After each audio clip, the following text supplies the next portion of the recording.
para uma pessoa, um adolescente, experimente crack. Não, a gente tem que trabalhar com prevenção, a gente tem que trabalhar com a lógica que, embora café seja droga, chocolate seja droga, sim, usar crack tem um potencial de causar dano maior do que o chocolate. Óbvio, a gente não está falando que é a mesma coisa. Mas essa lógica de criar esse pânico social desse tipo aqui é um completo absurdo. Isso só estigmatiza, reforça a criminalização, não impede quem vai de fato usar crack e faz com que quem nunca iria usar crack de qualquer jeito, na verdade, tenha uma visão desumanizada de quem é que faz uso de crack. Que aí estão aí nossos candidatos à prefeitura aqui de São Paulo e lá no Rio, trazendo essa velha repertório de que o zumbi e tudo mais. Então é uma das coisas que a gente tem que trabalhar, que está lá na SENAD e na prática ainda é. A gente teve alguns avanços, né? A SENAD de alguma forma teve trabalhando, né, com diferentes projetos de prevenção, que a ONDC já tinha validado internacionalmente, interessante no caminho. Há uma tentativa nesse sentido, havia pelo menos, vamos torcer para que não se perca totalmente. Mas é isso, então a gente tem que estar atento a essa questão da prevenção. Esse quadro aqui, coincidentemente, foi o mesmo que o Cristiano Marona trouxe na outra mesa, e que eu acho que, na verdade, é o quadro que melhor assim, expressa a forma como a gente tem que entender isso do ponto de vista da saúde, pelo que eu entendo também do ponto de vista do direito, como a gente deve pensar a questão do político de drogas. Então, você vê que isso é uma curva em U. De um lado, a gente tem a ultraproibição e, no outro lado, a promoção comercial. Aí, quer dizer, lá em cima, né? Na ultraproibição e na promoção comercial, você tem os maiores danos sociais e de saúde relacionados ao uso de substância. Então, você pega a lei seca americana quando você proibiu totalmente o álcool. Seria, vamos dizer, se o álcool lá naquele outro gráfico era o que causa mais dano, então vamos proibir o álcool. Não, a gente já fez isso, foi a maior cagada que a gente pôde fazer. A gente gerou todo um problema de violência associada ao álcool que não existia e rapidamente, né, não, demorou 10 anos, mas depois de um tempo viram que isso não era a melhor resposta. É isso, a ultraproibição aumenta em muitos danos associados a isso. Assim como também, do outro lado, a promoção comercial, como é o caso do álcool, particularmente as bebidas alcoólicas consideradas, como disse o Maurício, refrigerantes com um pouquinho de álcool, né? Que são comercializados, tem Copa Skol, tinha a delegação Skol na Olimpíada, inclusive, né? A delegação Skol que era mais animada, depois mostrava outra delegação bem menos animada do que a da Skol, chegando nas Olimpíadas. E, na verdade, qual é a direção que a gente está pensando? Inclusive, a Fiocruz vai estar promovendo, dia 24 e 25 de outubro, lá no Rio, na ENSP, na Escola Nacional de Saúde Pública, um seminário sobre álcool, que vai ser Álcool, Saúde e Sociedade, onde a gente quer, na verdade, focar exatamente nisso, enquanto que a promoção comercial do álcool produz muito dano, que é aí que a gente tem que focar, muito parecido com o que a gente conseguiu fazer com o tabaco, como a gente foi bem sucedido com o tabaco. Então, você vê que está aqui mais clarinho lá em cima, né? A direção que a gente tem que pensar da política do álcool e tabaco é sair dessa promoção comercial para esse meio termo aqui, que na verdade vai entre, dependendo da substância, né, uma regulação que pode ter algum tipo de, ainda, ligação com algum tipo de mercado, dependendo muito do contexto, até, na verdade, um outro lado, que é você pensar com uma questão de uma regulamentação bem mais forte, dependendo da substância, que você tem, na verdade, uma lógica da redução de danos e que você consiga, na verdade, ter menor acesso e, de forma alguma, qualquer tipo de promoção do mercado disso. Enquanto a direção do álcool é essa que vem, olhando para vocês de lá para cá, a do outro lado é a da cannabis, a que mais tem avançado, saindo da outra proibição, então no caso dos Estados Unidos, mais ainda do Uruguai. A gente fez um seminário em 2015 também da Fiocruz, trouxemos o pessoal do Uruguai para poder debater sobre como eles estão fazendo, inclusive isso sim, a GIF tem ficado muito chateada, porque aí não é a questão da descriminalização, é de fato a regulamentação mesmo, né? E a regulamentação seja para plantio individual, plantio em coletivo, ou para compra em dispensário de farmácia também com uma quantidade definida por mês. E que também a gente, da Fiocruz, temos como base que a gente acredita que a descriminalização é uma óbvia necessidade e que a gente tem que começar a pensar na questão da regulação também, né? E aqui um pouco esse gráfico, eu acho que é o balizador do que a gente tem que conseguir avançar nesse momento. Esse gráfico, se eu não me engano, vem dos últimos documentos da Global Commission, da Comissão Global sobre Drogas também, e que também está lá, você citou o Steve Rose da Release, ou seja, é um gráfico que tem sido usado por vários atores internacionais para poder, na verdade, deixar claro que ninguém está falando aqui, quando a gente fala que a guerra às drogas, a outra proibição é um problema, que a gente está falando que a gente tem que liberar liberar é o caminho? Como assim liberar? Liberar o quê? Ter um monte de propaganda de crack na televisão? Claro que não, óbvio que não. Ninguém defende isso, né? É tão absurdo, né? Pensar que alguém que trabalha com saúde, que trabalha com justiça, está pensando em promover o uso de substâncias que têm potencial de uso danoso, óbvio que tem. A gente tem que trabalhar para a redução dos danos, quando há o dano, né? Um outro elemento aqui, que eu não sei se está aqui, não, antes disso, é a questão do artigo 2º, não lembro agora de qual parte da CISNAD, que fala sobre a questão da proibição do plantio, cultura, a não ser para fins medicinais e científicos. Vai ter uma mesa ainda hoje, se não me engano, vai falar, né, sobre essa questão.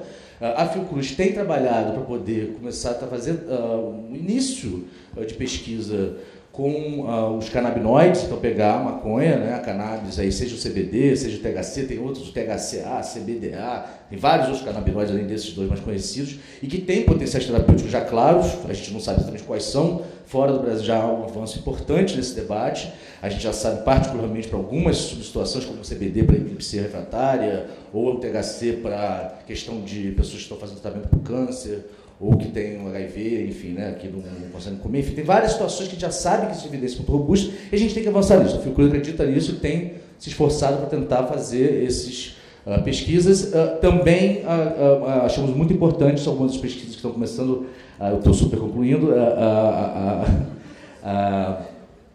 estão começando a ser feitas aqui no Brasil, já existem muito fortes nos Estados Unidos, particularmente em relação ao uso de MDMA para estresse pós-traumático, e isso é um começo, na verdade a gente certamente vai ver outras substâncias, outros psicodélicos, tendo várias possibilidades terapêuticas, e que a gente acha muito importante que, então, o uso exclusivamente para fins medicinais e científicos de fato aconteçam, porque está lá na lei, está na CISNAD, agora é quase impossível na prática fazer isso, porque existe um modelo de terror, de pânico, e que todos, a Anvisa, todos os órgãos que, teoricamente, podem facilitar isso, não possibilitam que isso aconteça. Correndo muito. Aqui é um gráfico feito a partir de uma pesquisa da companheira Luciana Boatê, pesquisadora, professora e agora candidata a vice-prefeito do Rio de Janeiro, e que traz um pouco, que eu acho, esse debate sobre a questão da quantidade, né? do debate sobre se a gente deve pensar em ter uma quantidade que distingue o uso eu acho que assim, né, esse gráfico mostra que aqui até 50% das pessoas que foram presas num dado período, na vara criminal do Rio de Janeiro, foram presos com até 100 gramas de maconha. Né? A gente sabe que se isso aí não é usuário, é traficante, é um micro traficante. Então a gente está falando aqui de basicamente usuários que talvez vendem um pouquinho pelo seu próprio, mas não é o... Se a gente, mesmo que a gente passe pelo suposto que a gente quer fazer uma redução da oferta via criminalização e quer então separar o usuário, pensando numa redução de danos, tirar o usuário da questão da criminalização e ainda manter o tráfico, que aí vem todo esse debate da regulação, não é o que de fato a gente tem. O que a gente tem, na verdade, é que metade das pessoas são ou usuários ou microtraficantes que não deveriam estar dentro desse sistema. Né? E depois, quando você vai para 1 quilo também, já vai 80%. Então, o modelo, como a gente tem atualmente, não funciona e eu acho que, se a gente for pensar em quantidades, para isso ser uma coisa que não fosse negativa, tem que ser uma quantidade que não me parece que vai ser o que vai passar. Passaria uma quantidade que, na prática, iria fazer com que muitos usuários fossem presos como traficantes, que seria um problema muito grande, em vez de resolver problemas. Bom, tem outros impactos na saúde pública, né? Eu vou só citar o primeiro aqui, que é a questão da ausência de controle sobre a adulteração das substâncias consumidas, que gera riscos graves à saúde dos consumidores. Particularmente em relação às substâncias que são agora, estão muito em voga, que são as substâncias produzidas em laboratório, né? Então MDMA e várias outras, por causa da criminalização, que são produzidas, e que, na verdade, a gente não sabe o que a pessoa está consumindo. É um pozinho que pode ser qualquer coisa. A juventude, hoje em dia, tem consumido muito esse tipo de substância, e tem muitas mortes no Brasil e fora do Brasil relacionadas a isso. A pessoa acha que está consumindo LSD, que tem uma quantidade de microgramas, e, na verdade, é N-bomb, que é, enfim, eu não sei exatamente qual é a micrograma, mas, assim, o cara morre porque achava que está consumindo uma coisa que, naquela quantidade, teria o efeito desejado, e, na verdade, ele consome 10 vezes mais e acaba morrendo, ou tendo situações muito adversas em relação a essa substância. Isso é mais um dos efeitos dessa lógica proibicionista.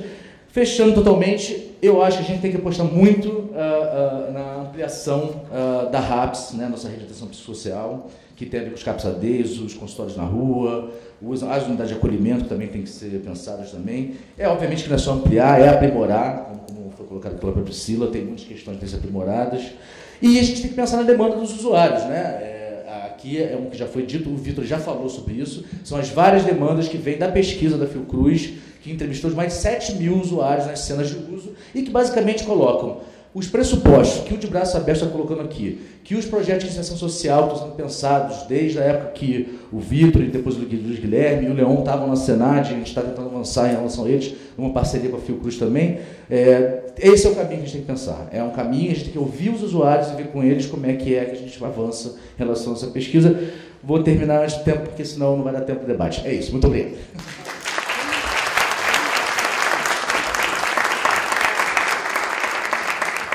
Obrigada, Kiko. Maratona, a gente tem 10 minutos. Acho que o Kiko trouxe algumas questões importantes e que, inclusive, à tarde, na primeira mesa, acho que a gente vai conseguir debater isso, questões sobre o cuidado, prevenção, etc. Então, foi bom porque você já abriu aí o cenário para esse debate. Bom, a gente tem, de verdade, 8 minutos. Então, eu vou tentar pensar no seguinte, 3 perguntas breves, e aí aqui a gente distribui para matar nesses 8 minutos, tá bom? Então, tem a Edna ali que levantou a mão, ali e ali, acabou. Boa tarde para todos, meu nome é Edna Tralli, somos a minoria, eu também sou da área de saúde, sou psicóloga clínica e com alguma vivência em política pública de álcool e drogas, tá? Minha pergunta é muito objetiva. Acho que hoje todo mundo deu bastante foco na questão de como está judicializado, criminalizado o uso, pensando que a gente está falando sobre uma lei nacional, muito embora tenhamos aqui diversos representantes da Senad de outros períodos, hoje não tem ninguém da Senad aqui, né? Da atual administração, não. Nós convidamos, mas... Então, eu queria saber, não é? Que seja, mas de qualquer forma, não foi nesse momento, penso ser, como a fala de muitos aqui foi posta, né? Supraministerial, temática, né? Então, como política de governo, nós estamos falando de uma lei nacional, como política de governo, estar alocando a Senad no Ministério da Justiça não é um passinho para trás, pensando se ela é uma política de governo e ela estava no governo, não é mais fácil em termos hierárquicos de você conversar com saúde, com assistência social, com moradia, com emprego, com as diversas áreas. Então, assim, estar alocado no Ministério da Justiça, e aí isso vai uma reação em cadeia, ela passa para o Estado também, na Secretaria de Justiça, ela passa para o município também, na Guarda Municipal. A gente, de certa forma, em termos de política macro, seja federal, estadual ou municipal, você aloca ela, ou pretende confortá-la na lógica da justiça, a primeira coisa. E a segunda coisa, se alguém da mesa, ou que já esteve na mesa de manhã, puder falar a opinião sobre a justiça terapêutica. Tá bom? Obrigada. Ali. Olá, meu nome é Maria Paula, eu sou professora da Faculdade de Direito da USP de Ribeirão Preto e tenho um grupo com os professores do curso de graduação de Química Forense e nós pesquisamos a questão da aferibilidade dos laudos e das drogas de designer. E eu gostaria de perguntar se, dentro das políticas de minimização de danos, existe o conhecimento da procedência das drogas e o eventual conhecimento de que aquilo que se consome, como na última menção do Francisco, pode não ser uma substância proscrita, mas algo muito mais danoso. E, por outro lado, se o argumento jurídico do que eventualmente se imputa como tráfico, na verdade não é tráfico, pois a substância não é proscrita? Essas são as minhas 2 linhas de pergunta. Obrigada.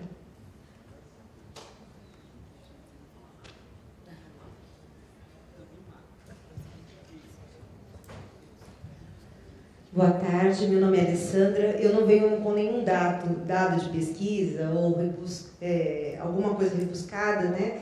Eu sou advogada. Eu queria lançar uma pergunta muito humilde, né? O que mata mais? Uma seringa com a pontinha contaminada ou uma seringa com toda ela contaminada? né? E aí, então, entra em conflito, sim, com a mesa debatedora, com todo o respeito, né, aos doutores, porque eu estive frente a usuários e familiares de usuários quando eu trabalhei na Fundação Casa, né? Como uma simples estagiária, na época que eu ainda era estudante de Direito. E quando uma mãe vem desesperada, ela fala, meu filho está usando droga. Ela não fala assim, meu filho é um usuário, ele usa pouco, ele usa muito, ou ele é um traficante. Para a mãe, todos são usuários. Tá? Ele é um usuário. Então, lógico que aqui nós temos muitas pessoas doutas em gráficos, em estatísticas, né? Mas lógico que se nós estivéssemos só ouvindo, nós nos tornaríamos meros glutões. Então, a intenção aqui é que nós propagássemos, né? Ou que venhamos propagar toda essa situação social. Tá? Então, eu gostaria de perguntar isso. A que ponto aqui nós vamos sair daqui hoje e atingir lá fora esses usuários? Porque a palestra pode ser para mim. Quem sabe eu sou uma usuária? Ninguém sabe. Mas também pode ser para quem eu convivo. Muito obrigada pela atenção de vocês. Legal. Obrigada a vocês. Vou pedir, então, para que vocês sejam rápidas, por favor. Eu vou inverter a ordem. Então, o Kiko, que falou por último, comece e a gente finaliza com a Angélica, tá bom? Tá, eu vou responder a primeira, porque eu acho que a segunda talvez seja legal a Angélica, talvez a terceira ela pode responder. Porque aí, para ser factível, senão a gente não... teve até algumas conversas que a gente teve, né? A Fiocruz ainda tem algumas parcerias com a Senad, né? E assim, o próprio entendimento, eu acho que dos parceiros que estão aqui, que já ocuparam o cargo da Senad, é que, obviamente, o caminho é que não seja mais na justiça que isso seja tratado, né? Eu acho que é um pouco do que a gente está falando aqui. Acho que, assim, tem um momento aí de transição necessário, mas que, inevitavelmente, é isso que a gente vai chegar, porque não tem que ser na justiça que você pensa a questão de uso de drogas. Óbvio que existem vários problemas, mas não é na justiça. Eu acho que sofrimento, sem dúvida, tem muito sofrimento na uso de drogas, mas não é na justiça. E aí, teve um programa em particular que eu quero ressaltar aqui, que foi o projeto Redes, que ainda está acontecendo, a articulação de redes intersetoriais para cuidar de pessoas em sofrimento decorrente do uso de drogas. E que, na verdade, pensa exatamente isso, uma articulação intersetorial que você vai pensar e, de uma forma, um pouco também essa ideia. Você fala da justiça terapêutica, eu não acho interessante pensar em justiça terapêutica. Eu acho interessante pegar, por exemplo, as audiências de custódia, que ainda é um dispositivo ligado à justiça, e associar a articulação e o cuidado intersetorial a isso. E é um pouco que o Projeto Redes tem feito aqui em São Paulo. Um experimento, uma coisa super piloto, mas é nesse caminho que a gente tem que ir. Então, por enquanto, a gente tem que ir ainda na justiça e equivocando a justiça, até o momento que a gente não tenha mais que associar a questão de justiça à questão do uso e o sofrimento que pode existir relacionado a qualquer substância.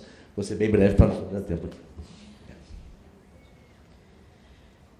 Falando de famílias e usuários, eu acho que o principal ponto é a gente começar a levar um real debate para a rua, envolver as pessoas, envolver as famílias, fazer com que essas famílias possam falar abertamente, ter aquela catarse mesmo, sabe? Porque nós fomos criados na proibição.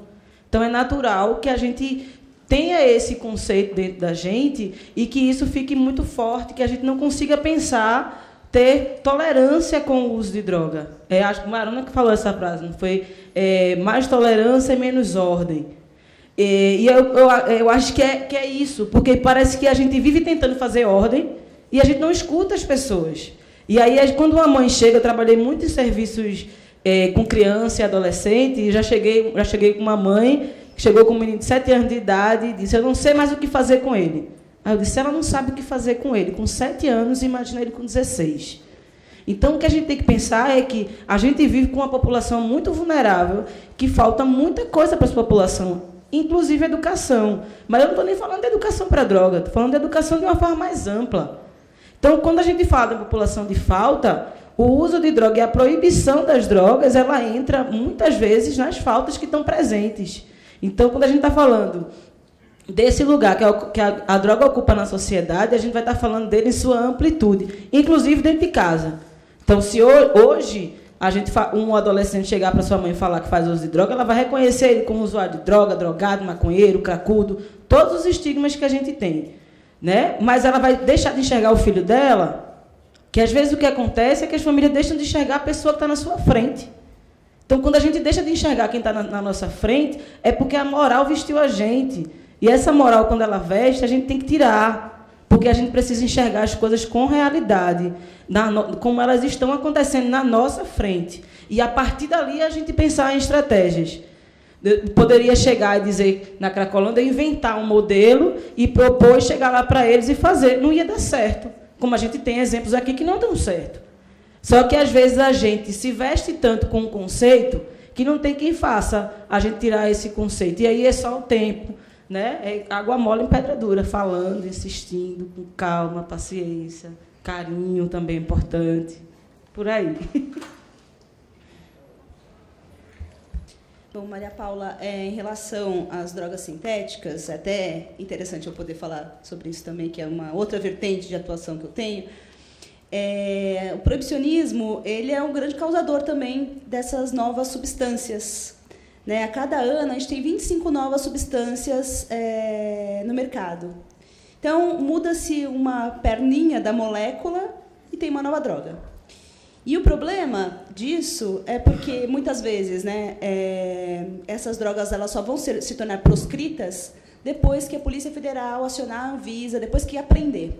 Né? Mas a gente sabe que não são todas que são apreendidas. Então, a gente tem tido muitos problemas de saúde, episódios psicóticos, até óbitos relacionados a essas substâncias que são ingeridas sem a pessoa saber o que é. Muitas vezes, os médicos acabam não tendo uma boa conduta, porque eles não sabem o que essas substâncias causam e que outras substâncias que podem ser utilizadas para amenizar os sintomas. Então, essa problemática das drogas sintéticas está muito associada também ao proibicionismo dessa nova criação. E, em relação às pessoas presas, né, com drogas sintéticas, tem que ser feita essa análise, porque muitas vezes a pessoa está portando uma droga que ela não é proscrita ainda. Né? Então, eu já vi casos de pessoas que foram presas com grande quantidade de selos, como se fosse LSD, e aí, quando foi feita a análise, viram que não era LSD, que era N-bomb, na época não era proibido ainda, então as pessoas foram soltas, né? Não foram presas como traficante. Mas a gente tem essa problemática crescente, né? Se a gente continuar numa luta contra as substâncias, o ser humano é criativo, vai criar outras e outras. Né? Então, acho que é importante refletir. E também, quando o Francisco falou sobre a testagem, ela é fundamental. Hoje em dia, normalmente, quem faz a testagem é a Polícia Civil. Né? Mas a gente tem esse consumo em diferentes contextos, né? Em festa, em churrasco, enfim, festas de casamento, formatura, e que as pessoas muitas vezes não sabem a procedência, né? Justamente por conta desse proibicionismo que não permite esse controle de qualidade, né? Como, por exemplo, tem no álcool, né? Como tem no tabaco. Não é possível fazer isso nessas drogas que não têm mínima regulamentação. A Priscila pediu 30 segundos. Só para completar, que existem já coletivos, o Balance e o Balance Ceará, que fazem testagens nas festas das substâncias. E aí essa ideia ainda não cresce porque o proibicionismo impede. Né? Então, acabam ficando ações isoladas. Imagina isso, daqui a um tempo, a gente ter testagem nas festas, nos espaços públicos. O meu sonho é que se tenha testagem no Carnaval. Imaginem o uso de drogas que se tem no Carnaval de Olinda. Né? Drogas diversas, e o poder público se nega a fazer cuidado efetivo de redução de danos, que as pessoas fazem muito uso de drogas, na verdade, múltiplas drogas, e a gente não tem testagem nenhuma. E aí a gente hoje já vê que antes era que encontrava nas ruas de Olinda vendendo maconha, hoje a gente vende loja, a gente vende doce, MDMA, cocaína, tudo isso à disposição. Fora o álcool, que é bem barato na época do Carnaval. Né? Então, assim, a gente tem um cenário muito difícil porque a gente tem uma falta de responsabilidade pública com o tema. Acho que é meio por aí. Bom, eu queria agradecer todas, e o Kiko, e o Vitor, que não está aqui. Queria agradecer vocês pelo debate. A gente atrasou 5 minutos do horário recombinado, ou seja, então vamos voltar às 14h30, tá bom? Obrigada.